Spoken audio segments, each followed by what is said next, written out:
చెప్పాలి. సరే, తండ్రి మాట విన్నట్టే కదా. తండ్రి మాట విన్నారు కనుక అన్నదమ్ములు ఎక్కడున్నారో వెతకడానికి ప్రయత్నం. సరే, మొదటిగా మనం ఇంత చదువుకున్నాం. ఏది తిమోతి రాసిన 1:4-12 విషయంలో ఏ విషయంలో మనం విశ్వాసం మాదిరి ఉండాలంట? చెప్పండి. మాటలోను, ప్రవర్తనలోను, ప్రేమలోను, విశ్వాసం కదా. ముందు చూడండి, మాటలో మాదిరిగా ఉంటున్నాడు అంటే తండ్రి చెప్పినటువంటి మాటను యేసు ఏం చేస్తున్నాడు? వింటున్నాడు, వింటలేదా? అంటే ఇప్పుడు తండ్రి యొక్క మాటలు వింటున్నాడంటే తండ్రికి లోబడుతున్నాడా, లోబడట్లేదా? అవునా? ఎవరు తండ్రి మాటకు లోబడతారు? తండ్రి మాటకి ఎవరు లోబడతారు? బ్రదర్స్ మీరు చెప్పండి, తండ్రి మాటకి ఎవరు లోబడతారు? ఇప్పుడు మీ సేవకుడి మాటకి మీరు లోబడతారా? మీ సేవకుడి మాట వింటారా మీరు? ఎందుకు వింటారు? ఎందుకు వింటారమ్మా? గౌరవం తెరా. సేవకుడు అంటే గౌరవం, సేవకుడు అంటే ఒక మర్యాద, అదే కదా. అలాగే తండ్రి మాట ఎందుకు వింటారు ఎవరైనా? తండ్రి మీద ఉన్నటువంటి గౌరవం మీద, తండ్రి మీద ఉంటే మమకారం, మర్యాద మీదే కదా.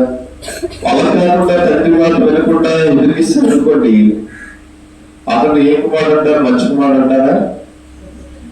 కదా. చూడండి, ఏసేపు విషయంలో మీరు గమనిస్తే ఏసేపు ఎవరి మాట వింటున్నాడు? తండ్రి మాట వింటున్నాడు. ఎవరి మాట వింటున్నాడు? తండ్రి మాట వింటున్నాడు. చిన్నవాడే, అందరికంటే చిన్నవాడే. చిన్నవాడు కనుక తండ్రి మాట వింటున్నాడు.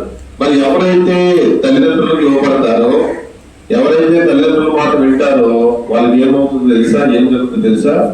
మేలు కలుగుతుంది. ఎఫెసీయులకు రాసిన పత్రిక 6:2 చదవండి. ఎఫెసీయులకు రాసిన పత్రిక 6:2. ఎఫెసీయులకు రాసిన పత్రిక 6:2. నీకు మేలు కలిగినట్లు నీ తల్లిని నీ తండ్రిని సన్మానింపు. తర్వాత అప్పుడు నువ్వు భూమి మీద దీర్ఘాయుష్మంతుడవు అవుతావు. మనము వారి మాట వింటే వారిని గౌరవించినట్టే, వారి మాట వింటే వారిని మనం ఏం చేసినట్టే? సన్మానించినట్టే. అర్థమవుతుందండి బ్రదర్స్? మీకు అర్థమవుతుందా? ఇప్పుడు మనకి మేలు కలగాలి అంటే మనం ఏం చేయాలి? తల్లిదండ్రుల మాట వినాలి, తల్లిదండ్రులని సన్మానించాలి, వారికి లోబడాలి. అప్పుడు మనకి ఏం దొరుకుతుంది? ఎదురుగాయం అనేది కలుగుతుంది. చూస్తే గమనిస్తే ఏసేపు ఏం చేస్తూ వచ్చాడు? తండ్రి మాట విన్నారా వినలేదా? విన్నారా వినలేదా? విన్నారు. మనకు కూడా యవనస్తులుగా మీరు ఉన్నారు కనుక మీరు ఎవరి మాట వినాలి? ఎవరి మాట వినాలి? తల్లిదండ్రుల మాట వినాలి. తల్లిదండ్రుల మాట వినడం ద్వారా మీకు ఏం కలుగుతుంది? మేలు కలుగుతుంది. రెండోదిగా దీర్ఘాయువు కలుగుతుంది. చూడండి, కొంతమంది తల్లిదండ్రుల మాట వినప్పుడు ఏమంటారు? రేపు పనికి మాలు వాడా, నువ్వు ఎప్పుడు చచ్చిపోతే బాగుండు, నా కడుపులు ఎందుకు పుట్టావురా అంటా ఉంటారు కదా చాలా మంది. అంటే తల్లిదండ్రులు దీవించవలసిన వారే మనము ప్రవర్తన బట్టి, మన మాటల బట్టి ఏమంటారు? వాళ్ళు దూషిస్తారు, మనల్ని శపిస్తూ ఉంటారు కదా. కాబట్టి తల్లిదండ్రులని రెస్పెక్ట్ చేయని వారికి వాక్యం ఏమైనా సెలవిస్తుందో తెలుసా? సామెతల గ్రంథము 30:17 చదవండి. సామెతల గ్రంథం 30:17. తండ్రిని అపహసించి తల్లి మాట వినడానికి వారి కన్ను లోయపాకులు పీకులు పక్షిరాజులు దాన్ని. ఎవరైతే తండ్రిని అపహాసించి తల్లి మాటలను వినకుండా ఉంటారో వారి కన్ను లోయ కాకులు పీకి పక్షిరాజులు దాన్ని ఏం చేస్తాయంటండి? తినివేస్తాయి. చాలా మంది తల్లిదండ్రులని లెక్క చేయలేండి. అంటే మీరు ఆరోగ్యం వస్తున్నారంటే పట్టించుకో, వాళ్ళంటే గౌరవం ఉండదు, వాళ్ళంటే భయం ఉండదు. కానీ వాక్యం ఇట్లా ఏమని సెలవిస్తుందంటే, ఎవరైతే తండ్రిని అపహాసిస్తాడో, ఎవరైతే తల్లి మాట వినడో వారి కన్నులు కాకులు పీకి తింటాయి. లోయ కాకులు ఏం చేస్తాయి? పీక్కుంటాయి. పక్షిరాజు పిల్లలు దాన్ని ఏం చేస్తాయి? తింటాయి. మరో చోట ఇంకేం భయపడుతుంది? సామెతల గ్రంథం 20 సామెతల గ్రంథం 20 తన తండ్రినైనను తల్లినైనను దూషించు వారి దీపము కారు చీకటిలో ఆరిపో. దీని అర్థం ఏంటండి? దీని అర్థం ఏంటి? హఠాత్తుగా మరణిస్తాడు. హఠాత్తుగా ఏమవుతాడంట? కారు చీకటి అని తెలుసా? భయంకరమైన చీకటి, వెలిగే ఉండదు, దాంట్లో దట్టమైన చీకటి. అట్లాంటి చీకటిలో వారి యొక్క దీపం ఏమవుతుంది? దీపం అంటే నరుడాత్మ యెహోవా పెట్టు దీపం అంటే జీవం. ఆ జీవం ఏమవుతుందంట? ఆరిపోతుంది, అంటే చనిపోతారు. ఎవరు వాళ్ళు? తన తండ్రినైనను తల్లినైనను దూషించు.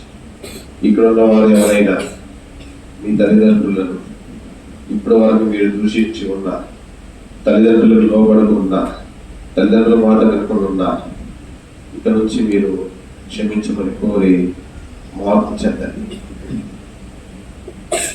తల్లిదండ్రులకు లోబడి ఉండాలి, వారి మాట మనము వినాలి. యేసేపు చిన్నవాడే, అందరికంటే చిన్నవాడు. అందరికంటే చిన్నవాడైనప్పుడు కూడా ఎవరి మాట వింటూ వచ్చాడు? ఎవరి మాట విన్నాడు? తండ్రి మాట విన్నాడా లేదా? విన్నాడా లేదా? కనుక మనము కూడా తండ్రి మాటలు వినాలి, తల్లిదండ్రుల మాటలు వినాలి. చూడండి, నిర్గమాకాండం 21:17 చదవండి.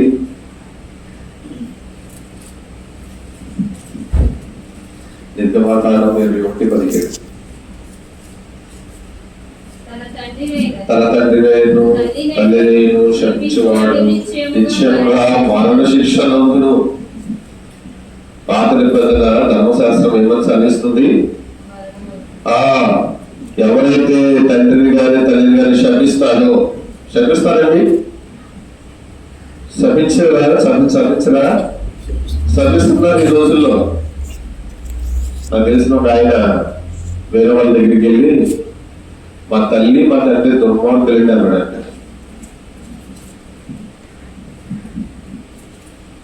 మా తల్లి తండ్రి ఎవరు ఎట్లాంటి వాళ్ళు?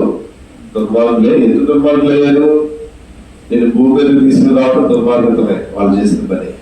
నీకు బట్టలు లేనప్పుడు బట్టలు ఇవ్వడం దుర్మార్గతమే, అన్నం లేదంటే అన్నం పెట్టడం దుర్మార్గతమే, డబ్బులు లేనప్పుడు డబ్బులు ఇవ్వడం దుర్మార్గతమే. ఈ రోజు నేను ఈ పొజిషన్ లో ఉంచారు కదా, వాళ్ళు చేసిన తప్పదే. అదే పుట్టగానే నేను చంపేసి ఉండమైతే వాళ్ళు దుర్మార్గులుగా ఉండరు. కొంతమంది చూడండి ఎలా తయారైపోతూ వచ్చారంటే, కొంత యవ్వనులు వివాహం చేసుకునే సమయంలో, అమ్మా నీ తల్లిదండ్రులు వదిలేసి వచ్చావు, నువ్వు ప్రేమించి పెళ్లి చేసుకుంటున్నావు, ఎవరో ఇద్దరు ముక్కు మొహం నీకు తెలియదు కదా అంటే, మా తల్లిదండ్రులు ఎప్పుడో చచ్చిపోయారండి, తింటా నాకెవరూ లేరండి. మరి ఎలా వచ్చి భూమి మీదకి? మర్చిపోతారు. ప్రియుడు మోజులో ఉండి, ప్రియురాలు మోజులో ఉండి, ఏమా ఎవరు కూడా గుర్తురాదు, కన్ను మీద కారదు చాలా మందికి. అట్లాంటి వాడు మరణ శిక్షలు ఉంటాడు. అర్థమవుతుందా? ఎవరండి? తల్లిదండ్రులను ఎవరైతే దూషిస్తారో వారు ఏమవుతారంట? మరణ శిక్ష పొందుతారు. మీరు చూడండి, తదుపరి 27:15 కూడా ఒకసారి చదువుతారా? తండ్రినైనను తల్లినైనను కొట్టువాడు నిశ్చయముగా మరణ శిక్ష. ఇంత మనం చదివిన దాంట్లో తల్లిదండ్రులను దూషించువాడు మరణ శిక్ష పొందుతాడు. తర్వాత తల్లిదండ్రులను కొట్టిన వాడు ఏమవుతాడు? మరణ శిక్ష పొందుతాడు. కొట్టారు ఎవరైనా తల్లిదండ్రులను? కొట్టలేదా? కొట్టించుకున్నారు. కొంతమంది తల్లిదండ్రులు కొట్టేవాళ్ళు ఉన్నారు. మనం నేను వీడియో చూశాను. ఒక పాప, కాలేజ్ పాప, టీచర్ మొబైల్ ఫోన్ తీసుకుందని చెప్పు తీసుకుని వచ్చేసింది కొట్టేయడానికి. తెలుసా? చూసారా ఎవరైనా? చూసాను. టీచర్ కొట్టడానికి కొట్టేసింది. టీచర్ ఎవరండి? గురువు, దైవంతో సమానం. అవునా? ఇంకోడు చూసా, క్లాస్ రూమ్ లో సార్ని, టీచర్ని, ఒక సార్ని పట్టుకు వచ్చి పట్లో గుద్దేస్తారు. పట్లో గుద్దేస్తే ఇద్దరు స్నేహితులు చార్జ్ చేశారు. చూసారా ఆయన? చూడలేదా? చూసారు కదా? పట్లో గుద్దేదానికి వచ్చాడండి. టీచరు ఏంటి? నీకు మంచి మార్గం బోధించే టీచరు, నీకు చదువు చెప్పే టీచరు, నీకు జ్ఞానం బోధించే టీచరు. ఈ విషయంలో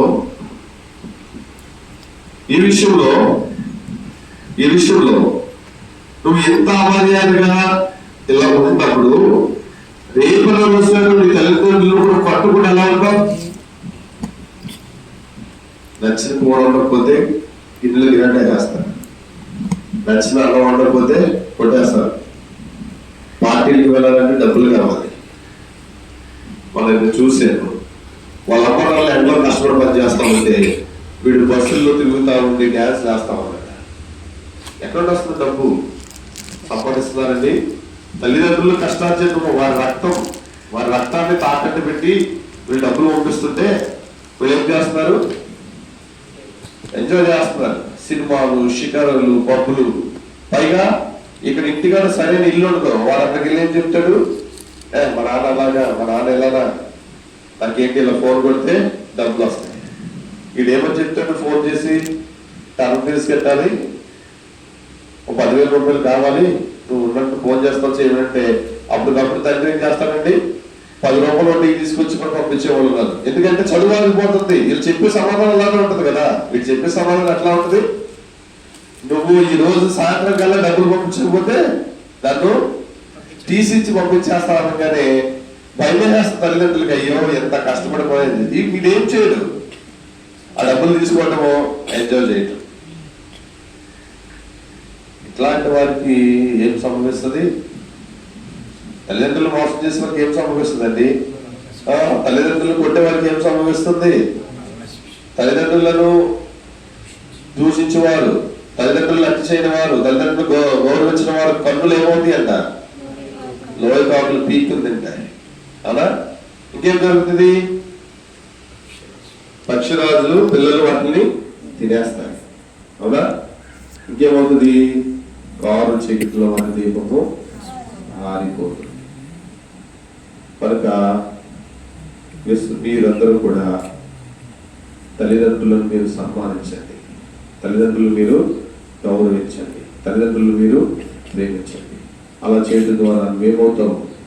దీర్ఘాయుష్మంతుడు అవుతావు. నీకేం జరుగుతుంది? మేలు జరుగుతుంది. యేసులో ఉన్నటువంటి బెస్ట్ క్వాలిటీ,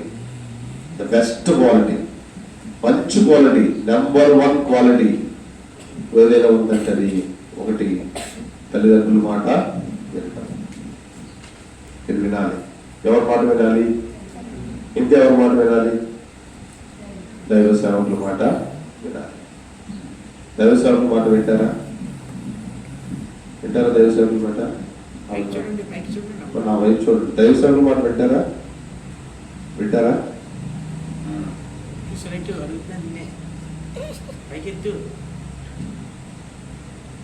సమూయేలుని అన్న మందిరంలో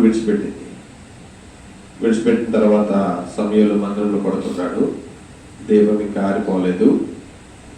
ఆరిపోయే సమయానికి దేవుడు సమూయేలుతో మాట్లాడుతుంటే సమూయేలు వెంటనే లేచి ఏలీ దగ్గరికి వెళ్ళాడు. అయ్యా, నువ్వు నన్ను పిలిచావు, నేను వచ్చానంటాడు. ఏలీ అంటున్నాడు, నేను నిన్ను పిలవలేదు, నువ్వు వెళ్ళి పడుకుంటే మళ్ళీ పడుకుంటే మళ్ళీ ఒక స్వామి పడుకుంటే మళ్ళీ టక్మల్ లేచాడు. మళ్ళీ ఏలీ దగ్గరికి వెళ్ళాడు. అయ్యా, ఏంటి మళ్ళా పిలిచాడు, నేను పిలవలేదు. చూడండి, ఏలీ పిలవనప్పటికీ కూడా ఏలీ దగ్గరికి వెళ్ళి లోపడుతున్నాడు. ఎవరైనా మనం పిలిచినారా? రే మార్కు, ఎక్కడ ఉన్నావురా? వచ్చేస్తాను అన్న, 10 నిమిషాలు వస్తాడు. గంట కూడా రాడు, 2 గంటలైనా రాడు. మా మందిరంలో పని ఉంది, సిస్టర్స్ అందరూ వచ్చి సాయంత్రం ఊడ్చి శుభ్రపరచడం రేపు ఆదివారం కంటే అదెంత పరంగా వచ్చేస్తాం, సాయంత్రం మొత్తం వచ్చేసి కడిగి వెళ్ళిపోతాం. గుర్తుపెట్టుకోండి, లోబడిన వాడికి శ్రమ. ఎవరికి శ్రమ? మాట వినని వాడికి లోబడిన వాడు. మాటకి ఎవరైతే వినరో, ఎవరు లోబడరో, వాక్యానికి ఎవరు లోబడరో, దైవ సేవకులకు ఎవరు లోబడరో వాళ్ళకి ఏమవుతుంది? శ్రమ కలుగుతుంది. గుర్తుపెట్టుకోండి, దేవుని యొక్క సేవకుల మాట వెనుక విరవీగి నడుచుకున్న వారు చాలా మంది ఈ రోజు నాడు బ్రతుకులు బాగాలేదు, మనం చెప్పవసరం లేదు. అవునా? యేసేపు తర్వాత ఎలాగ అభివృద్ధి చెందాడో చెబుతాను. దానికి ముందు నేను లైఫ్లో సక్సెస్ఫుల్ పర్సన్ అవడానికి మొదటి మెట్టు తల్లిదండ్రులకు విధేయుడయ్యాడు, లోబడ్డాడు. ఈ దినము ఈ యొక్క పాఠంలో, యేసేపు పాఠంలో మనం మొదటిగా నేర్చుకునేటువంటి ఒక మంచి లక్షణం ఏంటి చెప్పండి? తల్లిదండ్రులకు లోబడాలి, తల్లిదండ్రుల మాట వినాలి. దైవ సేవకులు లోబడాలి, దైవ సేవకుల మాట వినాలి. మొదటిగా అయిపోయింది. రెండవదిగా, ఇప్పుడు యేసేపు చిన్నవాడైనప్పుడు మా యొక్క అన్నదమ్ముల యొక్క చెడుతనాన్ని ఎవరు చెప్పేవాడు? అన్నదమ్ములకి ఏం చెప్పేవాడు?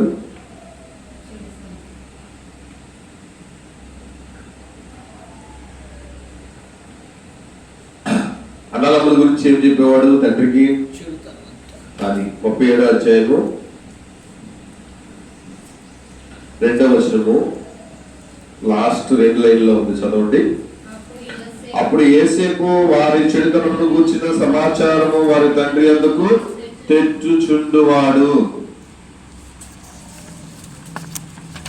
నిజం చెప్పాడా అబద్ధం చెప్పాడండి తండ్రి అందుకు వచ్చి? మీరు చెప్పాలి, మీరు చెప్తే నేను చెప్పగలను. తండ్రి దగ్గరికి వచ్చి వారి చెడుతనం గురించి నిజం చెప్పేవాడు అబద్ధం చెప్పేవాడా? నిజమే చెప్పాడు. తన కళలోకి దర్శనం వస్తే అబద్ధం చెప్పేవాడా నిజం చెప్పేవాడా? నిజమే చెప్పాడు. కాబట్టి నిజాయితీగా ఉన్నాడు. రెండో లక్షణం ఏంటి? రెండో లక్షణం ఏంటి? నిజాయితీ. ఇంగ్లీష్లో ఏమంటారు?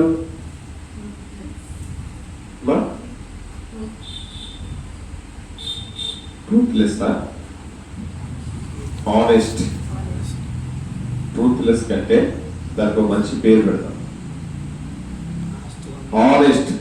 మొదటి దానికి ఏం పేరు పెడతారు? Obey, obedient. ఒబీడియంట్ స్టూడెంట్ అంట కదా, ఒబే, విధేయత. రెండో లక్షణం ఏంటిది? ఆనెస్ట్ మ్యాన్, ఆనెస్ట్, నిజాయితీ కలిగిన వాడు. చూడండి, మీరు గమనిస్తే సామెతల గ్రంథము 12వ అధ్యాయం 22వ వచనం చదవండి. సామెతలు 12:22. అబద్ధమాడు పెదవులు యెహోవాకు హేయములు, సత్యవర్తనులు ఆయనకి ఇష్టం. అబద్ధమాడే వారి పెదవులు ఎవరికి హేయమంట? సర్వాధిపతి అయిన, సర్వసృష్టికర్త అయిన, సర్వోన్నతుడైన దేవుడికే హేయములంట.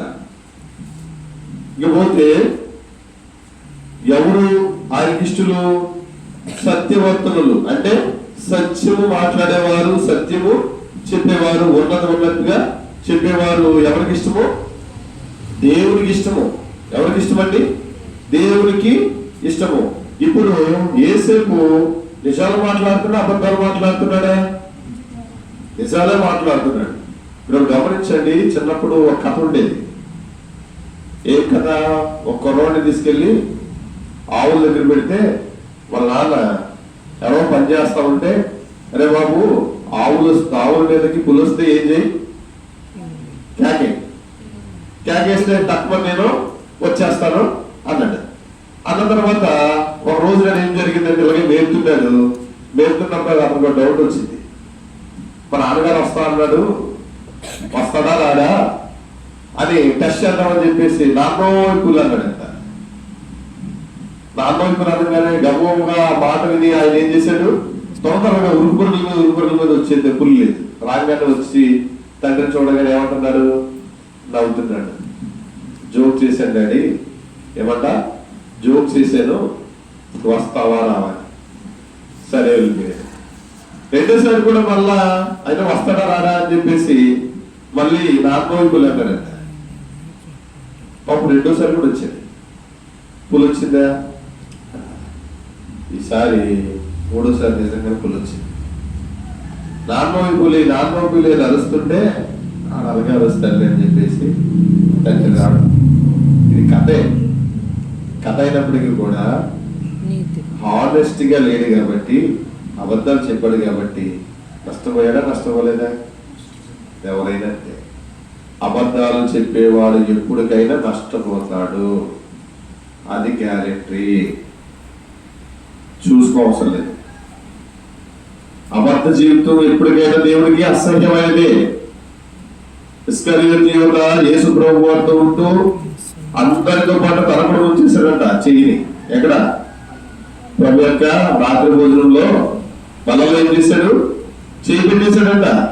పైగా నన్ను ఒకళ్ళు అప్పగిస్తారంటే నేనా అంటే అందరూ అంటున్నారు కదా అని చెప్పేసి నేను అన్నాను కదా అని చెప్పేసి నేనా ప్రభు అన్నాడంట. నువ్వు అన్నట్టే అన్నాడు దేవుడు కదా. వాళ్ళందరినీ ఏమని నమ్మించాడు? నేను మీ అందరితో పాటు నిజాయితీగా ఉన్నాను అని నమ్మించాడు. కానీ వారి యొక్క హృదయాంతరం ఎవరు తెలుసండి? దేవుడికి తెలిసి తెలీదా? కాబట్టి మనం ప్రభుత్వనే ఉంటాం, ప్రభు మందిరంలో ఉంటాం, సేవకులతో ఉంటాం. ఎందుకంటే తెలియదు కదా మన బుద్ధి ఏంటో. మన బుద్ధి తెలుసా? మన సేవకులు తెలిస్తే మన బుద్ధి ఏంటో తెలియదు కదా. మన బుద్ధి ఏంటో మన సేవకులు తెలిస్తే ఇంకేముంది? తెలియదు. కాబట్టి మన లోపల ఏం జరుగుతుందో మనకు తెలియదు. కానీ దేవాదేవుడు తెలుసు. చాలా మంది మందిరాల్లో ఉంటే కూడా చాలా దుఃఖకరమైన పనులు చేస్తూ ఉంటారు. చాలా మంది పరికమాల పనులు చేస్తూ ఉంటారు. మందిరంలో ఉండి తెలియకుండా చేస్తూ ఉంటారు.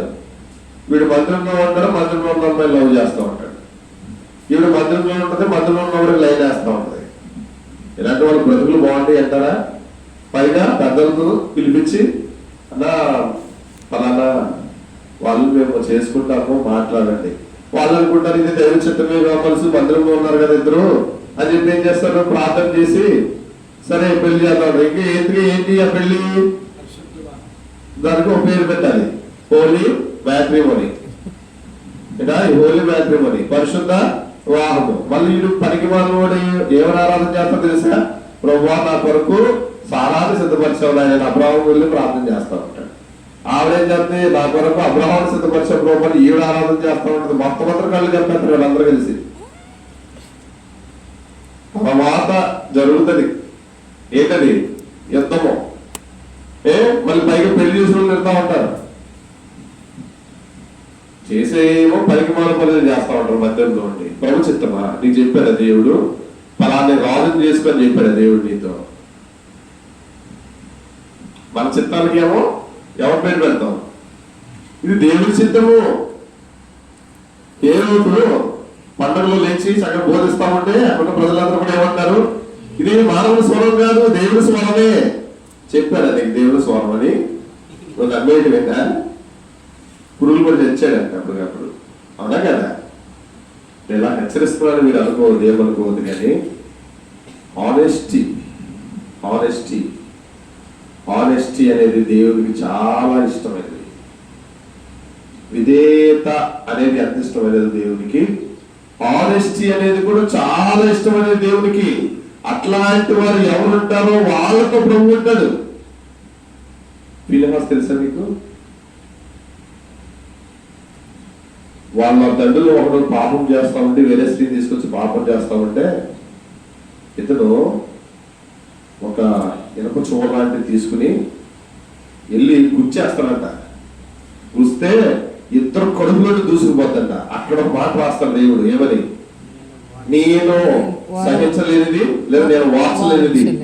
ఎవరు? ఫినెహాస్ ఇట్లాంటి వారు కావాలి మందిరాల్లో. ఎట్లాంటి వారు? నేను ఏదైతే వార్చలేనో, నేను ఏదైతే అసహించుకుంటున్నానో అట్లాంటి అసహించుకునే వాళ్ళు కావాలి. అట్లాంటివి చేయకుండా ఉండే వాళ్ళు కావాలి. అట్లాంటి వారు కావాలి దేవుడికి. పనికి వాళ్ళు పని చేసే వాళ్ళు కాదు, చట్టాల పని చేసే వాళ్ళు కాదు దేవుడికి కావాల్సింది. ఇట్లాంటి వారు ఉన్నారా? యేసు గురించి చెప్తారు ఫరో, మీకు తర్వాత 2 వర్తమానంలో చెబుతాను. దేవుడి ఆత్మ కలిగినటువంటి మనుషుల్ని నేను కనుగొనగలనా, నేను చూడగలనా, వినగలనా అని ఒక స్టేట్మెంట్ ఇస్తాను ఫరో. అది నేను చెబుతాను మీకు తర్వాత నెక్స్ట్ వర్తమానంలో. అది మన సాక్ష్యం. అట్లాంటి సాక్ష్యం కలిగి ఉంటారు మందిరాల్లో. ఎట్లా సాక్ష్యం కలిగి ఉంటారు? ఆనెస్టీ.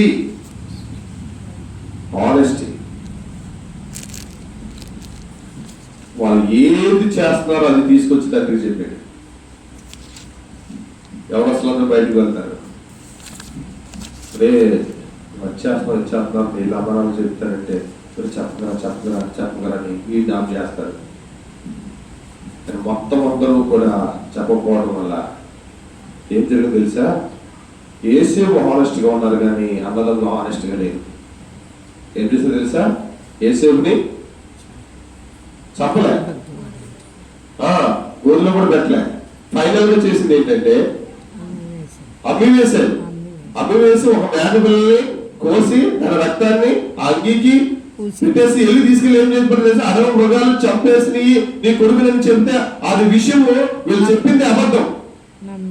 కానీ తండ్రి అది నిజమని నమ్మి ఎన్నో రోజులు తొక్కించాడంట. ఇంకా పైగా అన్నాడు, మృతుల లోకానికి నేను వెళ్ళిపోతాను యేసేపు దగ్గరికి అని చెప్పేసి అన్నాడు. వాళ్ళు చచ్చిపోతే యాకోబు నిన్ను ఎవరు ఆశీర్వదిస్తాడు?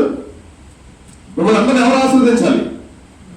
యాకోబుని ఆశీర్వదించాలి కదా. అంటే ఆశీర్వాదాన్ని కూడా పోగొట్టుకోవడానికి రెడీ అయ్యారు తప్ప కానీ వీళ్ళు నిజం చెప్పడానికి రెడీ అవ్వలేదు.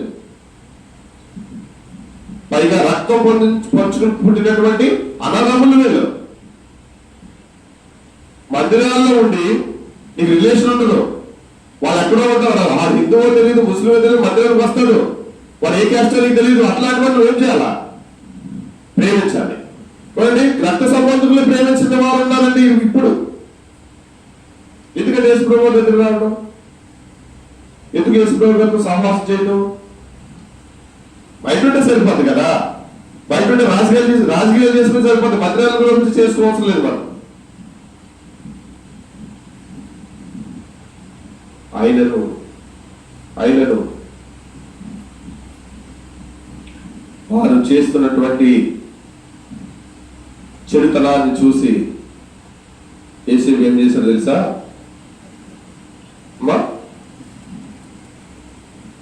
వాళ్ళ నాన్నగారిని తీసుకొచ్చి చెప్పేవాడుగా ఉన్నాడని మనం చదివాం కదా. ఆనెస్టీ అని చెప్పేసి నిజాయితీగా ఉన్నాడు చెప్పాడని చెప్పారు కదా. కనుక వాళ్ళు మనోడు రాగానే మనోడి మీద ఏం పెట్టేసుకున్నారు?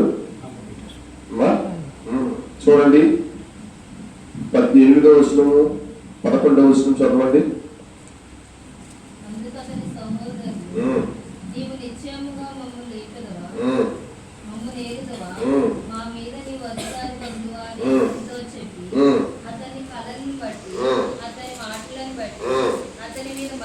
మరింత పగబట్టిరంట. పగ ఎవరి మీద పెడతారండి? శత్రువు మీదే కదా, కీడు చేసేవాడి మీద కదా పగ పెట్టేది. తమ్ముడు మీద పడతారంటే, అది కూడా చిన్నవాడు, లాస్ట్ వాడు, వాడికి ఏం తెలుసు?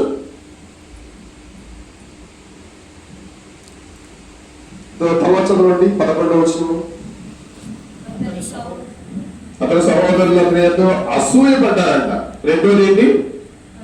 అసూయ. అసూయ ఎవరి మీద ఉంటుందండి?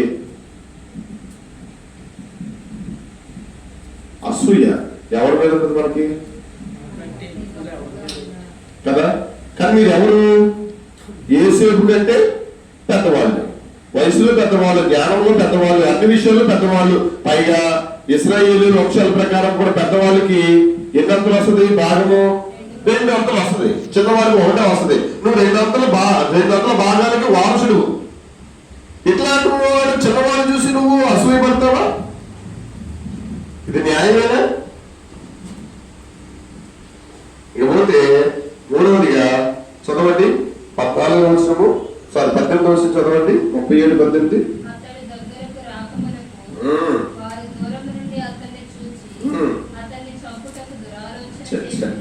ఏ ఆలోచన అండి? దురాలోచన. ఎవరి మీద రావాలంటే దురాలోచన? నీ మీదకి ఎవరైనా నిన్ను పాడు చేయాలని కుట్ర పడ్డాలని వచ్చినా వారి మీద దురాలోచన చేయరు చాలా మంది. ఇప్పుడు చూడండి, మంచి ఆలోచన కాదండి అది. ఏ ఆలోచన? దురాలోచన. దావీదు విషయంలో అహితోఫెలు ఏం చేశాడు? చేశాడా? ఉన్నాడా? ఊడిపోయాడండి. ఊడిపోయాడా? చచ్చి ఊరుకున్నాడా? దురాలోచన చేయించా మనము. అందులోను ఎవరి మీద? తమ్ముడి మీద. వాటి చెప్పండి, వాళ్ళలో ఉన్నటువంటి బ్యాడ్ క్వాలిటీస్ చెప్పండి. ఒకటి పగబట్టారు, అసూయ. మూడవది దురాలోచన. ఏంటండి? దురాలోచన.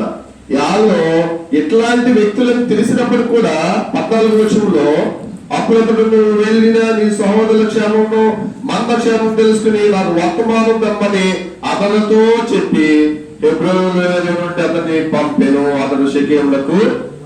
ఎంత చూడండి, వాళ్ళు ఎట్లాంటి మనుషులని తెలిసిన తర్వాత కూడా యోసేపు ఎవరి దగ్గరికి వెళ్ళాడు? సహోదరుల దగ్గరికి వెళ్ళాడు. ఇది ప్రేమ. మనము చెడ్డవారమని దేవుడు తెలుసు, మనలో ఏ మంచి లేదని దేవుడు తెలుసు, మనము దుర్మార్గులని ప్రభు తెలుసు, మనము కిడి చేసేవారు అని ప్రభు తెలుసు. అయినను కూడా మనల్ని రక్షించడానికి యేసు ప్రభు వారు పరలోకాన్ని విడిచిపెట్టి ఈ లోకానికి వచ్చారు. నిన్ను నన్ను రక్షించుకో. That is the love, true love. Love లో 2 రకాలు ఉన్నాయండి. ప్రేమలో 2 రకాల ప్రేమలు ఉన్నాయి. ఒకటి ఫేక్ లవ్, రెండోది ట్రూ లవ్. ఫేక్ లవ్ ఎలా ఉంటుందో తెలుసా? నేను నీకు టెడ్డీ బేర్ ఇచ్చాను, ఇప్పుడు నాకు ఏమిస్తావు? వాచ్ ఇచ్చిస్తావా? మనం నీకు మొబైల్ ఫోన్ కొని ఇచ్చాను, ఇప్పుడు నాకు ఏమిస్తావు? కానీ ట్రూ లవ్ అలా కదండి. సాక్రిఫైస్ చేసి ఉంటుంది ట్రూ లవ్ లో.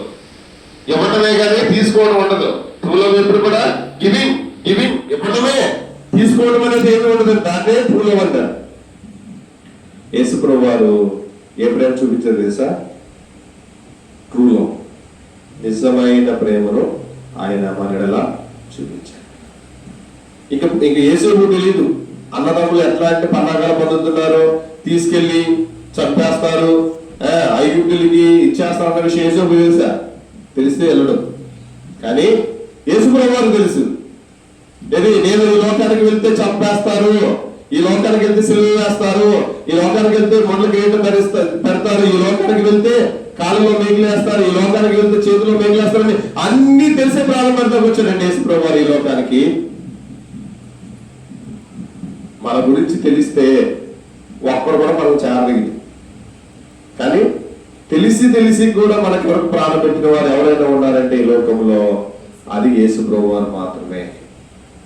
మరి అట్లాంటి ప్రేమను కూడా ఎవరు? యోసేపు తన అన్న వాళ్ళ మీద చూపించాడు. ఇదే ప్రేమ మళ్ళీ లాస్ట్ లో చూపిస్తాడు. ఏది? ఐగుప్తు వెళ్ళిపోయిన తర్వాత కూడా అక్కడ కూడా జరిగిన స్టోరీ చెప్తా. ఇప్పుడు ఐగుప్తుకి వెళ్ళకుండా జరిగే స్టోరీ చెప్తున్నా, మీరు గుర్తుపెట్టుకోండి. అమ్మ వేయబడడానికి ముందు జరిగిన స్టోరీ చెబుతున్నాను, ఆ లక్షణాలు చెబుతున్నా. తదుపరి ఆయన అమ్మ వేయబడిన తర్వాత ఉన్నటువంటి లక్షణాలు కూడా చెప్పి ఆయన ఈ లక్షణాలు కలిగి ఉన్నాడు కాబట్టి ఆయనకి ఏం జరిగిందో మీకు కంక్లూజన్ నేను ఇస్తా. చూడండి, మొట్టమొదటిగా మాట వింటూ వచ్చాడు, ఒబే. రెండోది హానెస్టీ. మూడోది చెడుతనము చూసి అసహించుకున్నారు కనుక తీసుకొచ్చి ఎవరికి చెప్పాడు? అంతే కదా. ఎవరైనా నలుగురు కలిసి వెళ్ళినప్పుడు ఎవరైనా మందు తాగి చిదిలేస్తా ఉన్నారు అనుకోండి, వాడు ఏం చేస్తాడు? ఖచ్చితంగా వచ్చి తండ్రికి చెప్తాడు, నాన్న అలా చేస్తున్నాడు, ఇలా చేస్తున్నాడు, సరిగా ఉండట్లేదు అని చెప్తారు. చెప్పరా? కొందరు ఏం చేస్తారు? అరే నీకు పంపిస్తానంటే నోరు ఎత్తరా. అలాంటి వారు ఉండకూడదు. చెడుగానే చూడాలి, మంచిగానే చూడాలి. చెడుని ఖండించాలి అవసరమైతే, చెడుని ఏం చేయాలి అవసరమైతే? చెడుని చూసి అసహించుకోవాలి, చెడుతనం చూసి అసహించుకోవాలి. మూడోదిగా పగ ప్రతీకారము చూపించినటువంటి అన్నదమ్ముల మీద కూడా ఏం చూపిస్తూ వచ్చాడు? ఆయన ప్రేమను చూపిస్తూ వచ్చినాడు. ఇకపోతే ఇక్కడ మనం గమనించవలసింది ఏంటంటే, యోసేపు చెడుతనాన్ని ఎందుకు అసహించుకున్నాడు? అది కావాలి. యోసేపు చెడుతనాన్ని అసహించుకున్నాడని మనం చెప్పేశారు. అసలు ఎందుకు అసహించుకున్నాడు యోసేపు చెడుతనాన్ని?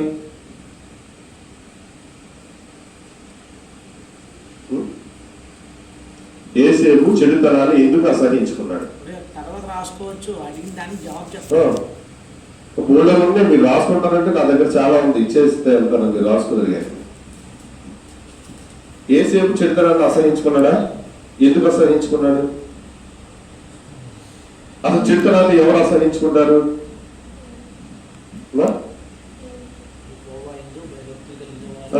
చెప్పండి. కీర్తన గ్రంథము 97వ అధ్యాయము 10వ వచనం చదవండి.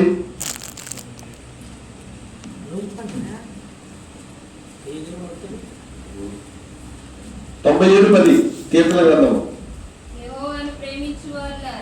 యెహోవాను ప్రేమించువారులారా. ఇప్పుడు చెప్పండి, యేసేపు చెడుతనాన్ని ఎందుకు అసహించుకున్నాడు? మీరు చెప్పండి. అరే బాబు నువ్వు చెప్పు. దేవుని ప్రేమించారు.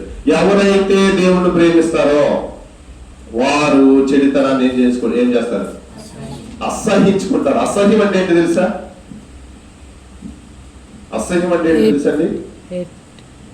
దాన్ని చూసారంటే ఒళ్ళంతా కంపరం వచ్చేది. అదే అసహ్యం అంటే, ఒక మాట చెప్పాలంటే. అవునా కదా?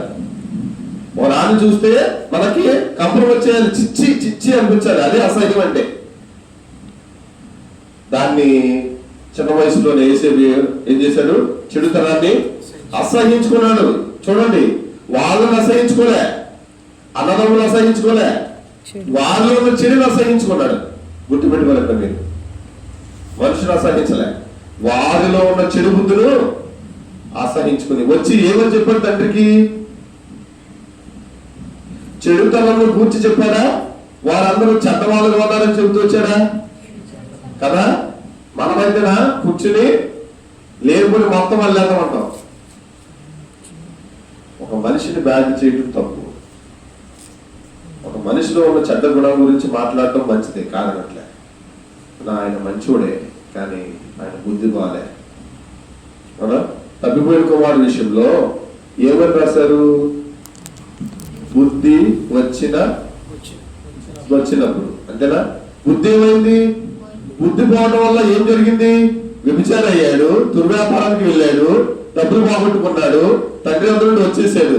ఇదంటికి కారణం ఏంటంటే ఒకే ఒక కారణం అంటే ఏంటది? బుద్ధి లేదు. బుద్ధి వచ్చినప్పుడు ఏమొచ్చింది?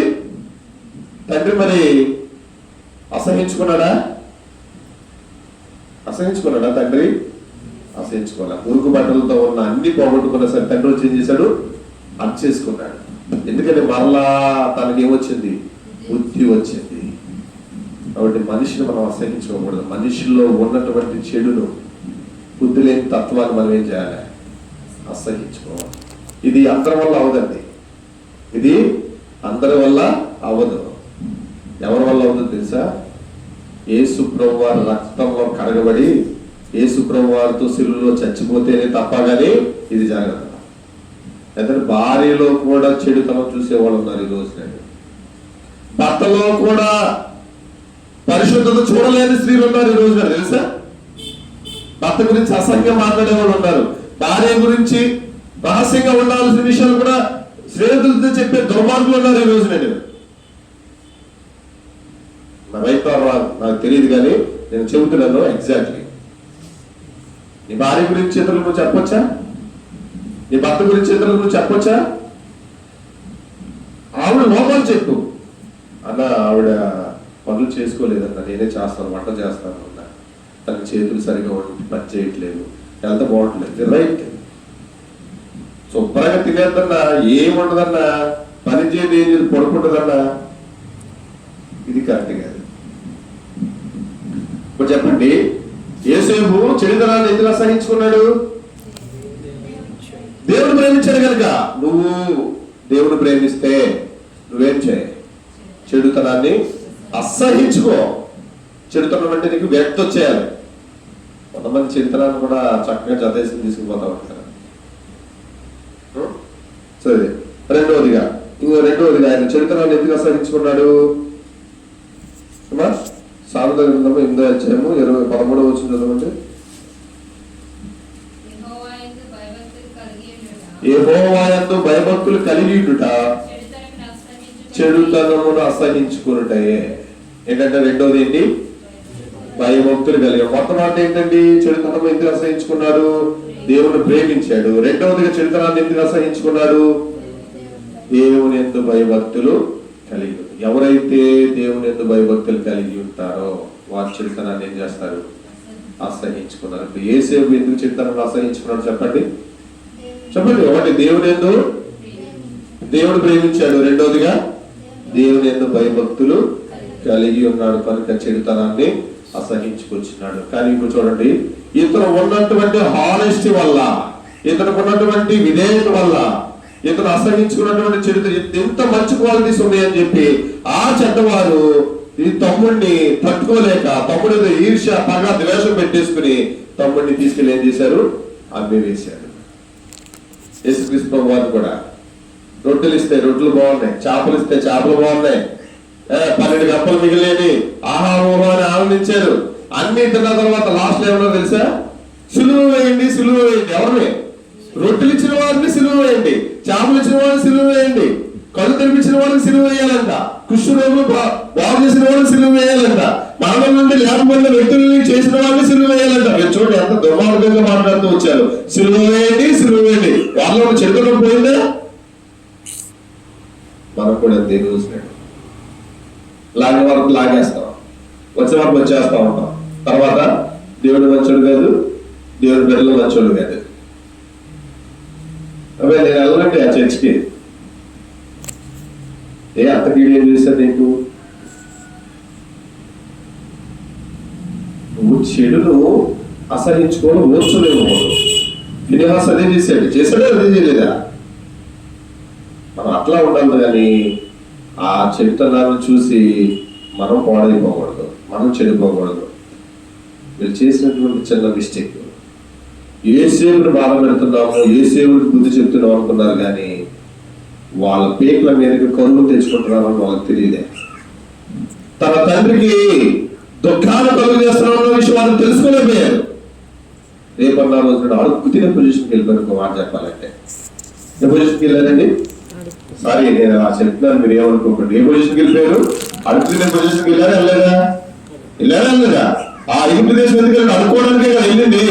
అయ్యా మాకు రోగాలు లేవు, దయచేసి రోగాలు లేవు అనుకోవడానికి వెళ్ళారా? నెక్స్ట్ స్టాప్ చెబుతాను ఈ విషయం. కాబట్టి యేసేపు తన తండ్రి కుటుంబం ఎంత ఉన్నప్పుడు, తన అన్నదమ్ముల దగ్గర ఉన్నప్పుడు ఈ లక్షణాలన్నీ కలిగి ఉన్నాడు. ఏమేమి లక్షణాలు చెబితే నేను ముగిస్తాను. యేసేపులో ఉన్నటువంటి లక్షణాలు ఏంటి చెబితే నేను ముగిస్తాను. మీరు చెప్పండి అమ్మా, మీరు చెప్పండి. మీ కొరకేనా ఈ మీటింగ్? మీ కొరకేనా? చెప్పండి. నువ్వు చెప్పమ్మా, నువ్వు చెప్పు. మీరు రెండు చెప్పండి. నువ్వు చెప్పమ్మా. తల్లిదండ్రులు మాట వినాలి. దానికి ఒక పేరు పెట్టమ్మా, విధేయత. నువ్వు చెప్పమ్మా, రెండో చెప్పు. ఏదో ఒకటి నువ్వు ఎలా దాంట్లో ఒకటి చెప్పు. చూచట్లే నిజాయితీ, ఆనెస్టీ, రైట్. నువ్వు చెప్పమ్మా ఒకటి. అమ్మా, చెడుతనం అసహించుకోవడం. నువ్వు చెప్పు. దేవుని భయభక్తులు కలిగి ఉన్నాడు. అదే దేనికి భయభక్తులు కలిగి ఉన్నాడు? చెడుతనాన్ని అసహించుకున్నాడు కనుక భయభక్తులు కలిగి ఉన్నాడు. మీరు చెప్పండి. దేవుని ప్రేమించాడు. దేనికని? చెడుతనం అసహించుకున్నాడు కాబట్టి దేవుని ప్రేమించాడు. ఇంకోటి చెప్పండి బ్రదర్ మీరు. వారు దురాలోచన చేశారు. అన్ని చేసినప్పటికీ కూడా వాళ్ళ క్షమాన్ని కొనుక్కోవడానికి వెళ్ళలేదా? వాళ్ళ కొరకు వెళ్ళలేదు కాబట్టి కదా అభివృద్ధి. అది ఇంటిగా కూర్చుంటే జీవించేవారేగా. అలా కదా. అర్థమైందా?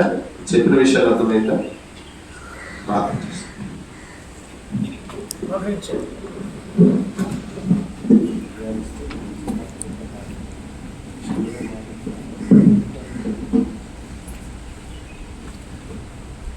ఒక నిమిషం తగ్గి